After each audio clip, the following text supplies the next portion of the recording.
आज के इस वीडियो में हम बात करेंगे उन फसलों के बारे में जो कम लागत में ज्यादा मुनाफा दे सकती हैं। खेती में सही फसल का चुनाव और उचित देखभाल से किसान अच्छा मुनाफा कमा सकते हैं। भारत में ज्यादातर किसान सीमित संसाधनों के साथ खेती करते हैं, जहां लागत पर नियंत्रण रखना बहुत ही महत्वपूर्ण होता है। ऐसी परिस्थिति में किसानों के लिए वो फसलें ज्यादा फायदेमंद साबित हो सकती है जिनकी लागत कम होती है लेकिन बाजार में उनकी मांग और कीमत अच्छी होती है। तो चलिए जानते हैं कुछ ऐसी फसलों के बारे में जिनसे आप अपनी खेती में अच्छा लाभ कमा सकते हैं, वो भी कम लागत पर। तो चलिए कुछ ऐसी फसलों के बारे में बात करते हैं जिनमें लागत आप 5,000 रुपए या 10,000 रुपए लगाकर 1.5 लाख 2 लाख तक आसानी से कमा सके। सबसे पहली फसल है मशरूम की खेती। मशरूम की खेती आजकल बहुत लोकप्रिय हो रही है। इसकी खासियत ये है कि इसे किसी भी बंद कमरे में कम जगह और कम लागत में उगाया जा सकता है। ये केवल कुछ हफ्तों में तैयार हो जाती है और इसकी बाजार में मांग भी बहुत ज्यादा होती है। मशरूम की खेती के लिए आपको ज्यादा जमीन की जरूरत नहीं होती, बस कुछ कच्चे माल जैसे धान की पराली, गेहूं का भूसा और पानी की आवश्यकता होती है। अगर इस खेती में लागत की बात करें तो 10,000 रुपए से लेकर 20,000 रुपए आपका प्रारंभिक निवेश होता है और इससे मुनाफे की बात करें तो आप इससे प्रति महीने 50,000 रुपए से भी ज्यादा कमा सकते हैं। अगली फसल है लेमन ग्रास। लेमन ग्रास एक औषधीय पौधा है जिसका तेल और पत्तियां बहुत सी उद्योगों में इस्तेमाल होती है। इसे एक बार उगाने के बाद 4 से 5 साल तक बार बार फसल ली जा सकती है और इसमें कीटनाशक या ज्यादा पानी की जरूरत नहीं होती। इससे आपको कम लागत में लंबे समय तक मुनाफा हो सकता है। अगर लागत की बात करें इसमें तो 7,000 रुपए से लेकर 10,000 रुपए प्रति एकड़ में लागत लगती है और इससे मुनाफा 60,000 रुपए से लेकर 1 लाख रुपए प्रति साल तक हो सकता है। तीसरी फसल है स्टीविया। स्टीविया एक प्राकृतिक मीठा करने वाला पौधा है जिसे चीनी का स्वस्थ विकल्प माना जाता है। इसकी खेती में भी ज्यादा लागत नहीं आती और बाजार में इसकी मांग तेजी से बढ़ रही है। यह शुगर के मरीजों के लिए भी फायदेमंद होता है, इसलिए इसका उपयोग बहुत से खाद्य उत्पादों में होने लगा है। अगर इसमें प्रति एकड़ में लागत की बात करें तो 15,000 रुपए से लेकर 20,000 रुपए तक होती है और इससे 1.5 लाख से भी ज्यादा सालाना मुनाफा कमाया जा सकता है। चौथी फसल है मोरिंगा। मोरिंगा जिसे सहजन भी कहा जाता है, एक पौष्टिक फसल है जिसकी पत्तियां, फूल और फल सभी उपयोगी होते हैं। इसकी खेती कम लागत में की जा सकती है और इसका उपयोग औषधियों, पोषक तत्वों और खाद्य पदार्थों में होता है। सहजन की खेती से आपको अच्छी आय हो सकती है क्योंकि इसकी मांग भारत के अलावा विदेशों में भी तेजी से बढ़ रही है। अगर इसके प्रति एकड़ में लागत की बात करें तो वो होती है 5,000 रुपए से लेकर 10,000 रुपए तक और इससे मुनाफे की बात करें तो आप प्रति एकड़ से 1 लाख रुपए से लेकर 1.5 लाख रुपए तक कमा सकते हैं। पांचवी फसल है एलोवेरा। एलोवेरा की खेती भी कम लागत में ज्यादा मुनाफा देने वाली फसल है। इसका इस्तेमाल दवाइयों, सौंदर्य प्रसाधनों और पेय पदार्थों में होता है। एलोवेरा को ज्यादा पानी या उर्वरक की जरूरत नहीं होती और ये सूखे क्षेत्रों में भी आसानी से उगाया जा सकता है। एक बार एलोवेरा की खेती शुरू करने के बाद आप इससे कई साल तक मुनाफा कमा सकते हैं। अगर इसमें प्रति एकड़ में लागत की बात करें तो वो होती है 10,000 रुपए से लेकर 15,000 रुपए तक का आपका प्रारंभिक निवेश लग सकता है। अगर इससे मुनाफे की बात करें तो 1 एकड़ से आप 80,000 रुपए से लेकर 1,20,000 रुपए तक मुनाफा कमा सकते हैं। छठवीं फसल है गुलाब की खेती। गुलाब की खेती फूलों की खेती से भी ज्यादा फायदेमंद मानी जाती है। खास तौर पर त्योहारों और शादियों के मौसम में इसकी मांग बहुत बढ़ जाती है। गुलाब की खेती के लिए ज्यादा जगह की जरूरत नहीं होती और इसे पॉली हाउस में भी उगाया जा सकता है। गुलाब का निर्यात भी काफी होता है जिससे आपको और भी ज्यादा मुनाफा हो सकता है। अगर इसमें लागत की बात करें तो 1 एकड़ में 20,000 रुपए से लेकर 25,000 रुपए तक का खर्च आता है। अगर इसमें मुनाफे की बात करें तो आप 1 एकड़ से 1.5 लाख रुपए से लेकर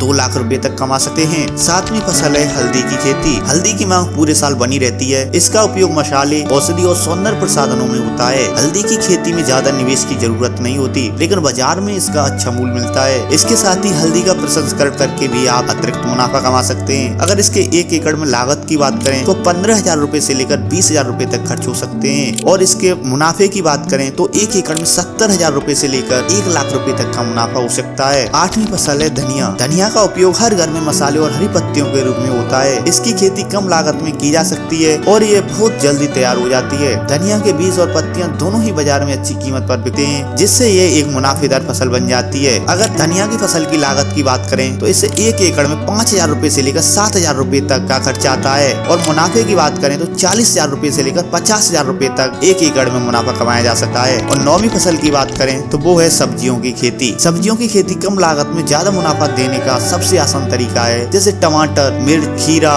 बैंगन आदि सब्जियों की मांग हमेशा बनी रहती है। अगर आप सही समय पर सब्जियों की खेती करते हैं और उनके प्रसंस्करण की व्यवस्था करते हैं तो आप महीने में अच्छा मुनाफा कमा सकते हैं। अगर सब्जियों की खेती की लागत की बात करें तो 1 एकड़ में 10,000 रुपए से लेकर 15,000 रुपए तक का खर्चा आ जाता है। अगर इससे मुनाफे की बात करें तो 50,000 रुपए से लेकर 1 लाख रुपए प्रति एकड़ से आप आसानी से कमा सकते हैं। 10वीं फसल है सुपारी की खेती। सुपारी की खेती एक लंबी अवधि की फसल है, लेकिन एक बार लगाने के बाद ये आपको कई सालों तक मुनाफा देती रहती है। सुपारी का उपयोग पान मसाले और औषधियों में होता है, जिससे इसकी बाजार में मांग हमेशा ही बनी रहती है। अगर इसके 1 एकड़ में लागत की बात करें तो आपके 25,000 रुपए से लेकर 30,000 रुपए तक का खर्चा आ सकता है। और इससे मुनाफे की बात करें तो 1 एकड़ से आप 1 लाख रुपए से लेकर 1.5 लाख रुपए तक आसानी से कमा सकते हैं। तो ये थी कुछ ऐसी फसलें जो कम लागत में आपको अच्छा मुनाफा दे सकती हैं। अगर आप भी अपनी खेती में ज्यादा मुनाफा कमाना चाहते हैं तो इन फसलों को अपनी खेती में जरूर आजमाएं। सही जानकारी, सही समय और थोड़ी मेहनत से आप अपनी खेती को एक नया आयाम दे सकते हैं।